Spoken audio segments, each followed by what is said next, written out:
Well, hello there, friend. Welcome back to the Construction Leadership Podcast, where we help construction executives lead high-performing teams that finish on time and under budget without all the firefighting and babysitting, so you can lead with focus and control. I am your host, Bradley Hartmann. Now, on today's short episode, we're going to be taking one final look through the lens of Peter Drucker's The Theory of the Business, which I believe is pound for pound the most important piece of business writing ever written. It's under 6,000 words. You can knock it out in 15 minutes. And I firmly believe that understanding it and leading through it will change your life. So we're going to be looking at an institution who's seeing their own theory of the business disintegrate in front of their very eyes. And it is the NCAA. And it's a story about a resistance to change, misunderstanding strategy, poor emotional intelligence, and ultimately disastrous decision making. So the NCAA was originated in the early 1900s when football was being rolled out, and the game was so brutal. There's no passing. It was all running that quite literally people were dying. Lots of them. And football was going to be banned because it was such a dangerous game. And Teddy Roosevelt, who was in the White House at the time, was a great believer of football and what individuals could learn from playing the sport, that he wanted an institution to be formed that could manage that issue. Can you just play football and not kill each other? Is that too much to ask? Yes, I understand. 125 years later, we're not quite there yet. But he said, listen, it cannot be Congress. He wanted an institution to help manage the sport. So he encouraged some folks to form the NCAA. The NCAA largely collected more and more power to police and run collegiate sports. And unless you've been living underneath a rock, they have been doing that terribly. So when I learned that somehow UCLA is in the Big Ten and Rutgers is in the Big Ten, and they're on opposite sides of the continent, no, that doesn't surprise me at all. And how that happened, with specifically football driving the change, is an abject lesson in a theory of the business that is null and void and obsolete. And the interesting story here is that there is a man, his name is Walter Byers, and he became, at the age of 28 in the year 1951, the first executive director of the NCAA. And at the time, the NCAA was relatively small, loosely organized. They had people and universities and athletes doing all sorts of things. And he really tried to take control of it. And he was really responsible for the first set of television contracts that we'll talk about momentarily, the scholarship system, and he really expanded the NCAA basketball tournament. So we did a lot of good. However, Walter Byers, 30 years later, was still in control and ruled with an iron fist. He didn't listen to anyone, and when universities had a suggestion or a complaint, he told them exactly where they could put it.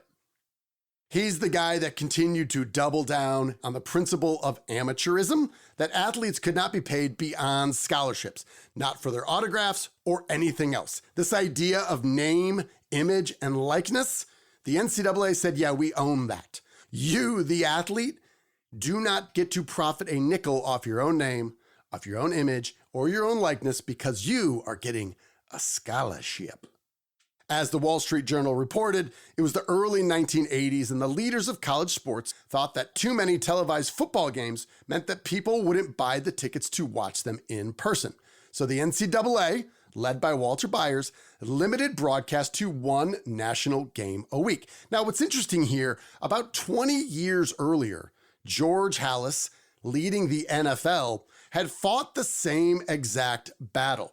They refused to have any of their games on TV, and they fought it. And finally, they realized, actually, if more people are aware of what the game looks like, we're going to make a lot more money. So they fought this innovation that finally made them really, really wealthy. And that's a pattern that emerges time and time again throughout history. So some of the football powerhouses, Oklahoma, Georgia, Texas, thought it was crazy that they couldn't have their games be played on national television and that there was only one game per week and they couldn't pick who it is.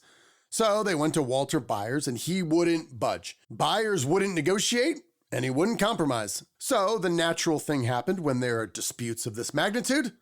They sued each other. It was a huge risk on both sides, as it turns out, and in 1984, the U.S. Supreme Court sided with the universities. They ruled that the NCAA did, in fact, violate federal antitrust law. And so, in 1984, the power shifted 100% from the NCAA to the individual universities. And it took a while for people to truly understand what the impact was. And slowly, starting from the mid-'80s through the '90s, collegiate football has gotten more powerful. And while, yes, March Madness has continued to be amazing and large, and before you know it, they're going to have 125 teams competing, college football drives nearly every single decision throughout the entire academic and sporting landscape at the collegiate level.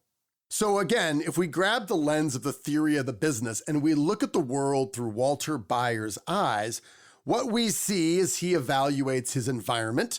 He firmly believed that he held all the power, that a lawsuit, if filed by the universities against the NCAA, they would surely lose. And that would only cement his power. This key assumption about who maintains the power and therefore the money and control, that underlying assumption was not tested enough, and that destroyed his theory of the business. The mission of the NCAA then had to change, as did the core competencies. As it turns out, no one can really figure out what the core competencies of the NCAA is or what their mission actually is, because it sure as heck isn't really helping student athletes. So as you revisit the theory of the business, you will start seeing this everywhere. When we see success, we see people capitalizing on their theories of the business that are correct. But on a long enough timeline, all of them become invalid and obsolete. And we see that when companies struggle. And we see them then try to patch over or ignore what is happening. But this story about Walter Byers and the NCAA does have an interesting ending.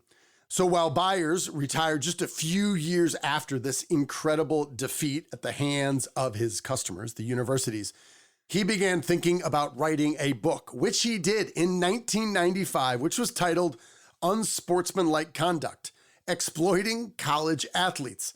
And it's a memoir in which he sharply criticized the very system that he built. He admitted that the NCAA had created a cartel that profited from athletes without fairly compensating. So similar to De Beers that ran a cartel, the NCAA was doing the exact same thing. And this book helped spark ongoing debates about athlete compensation.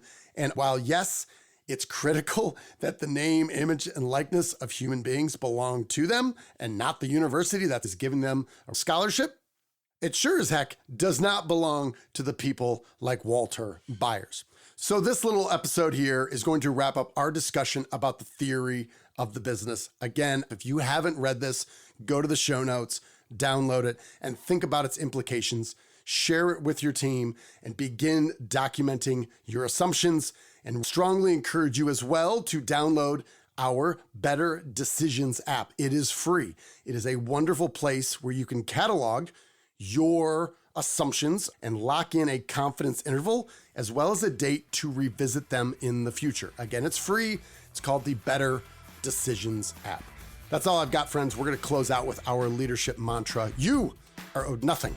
Deliver value first. Make it a great week.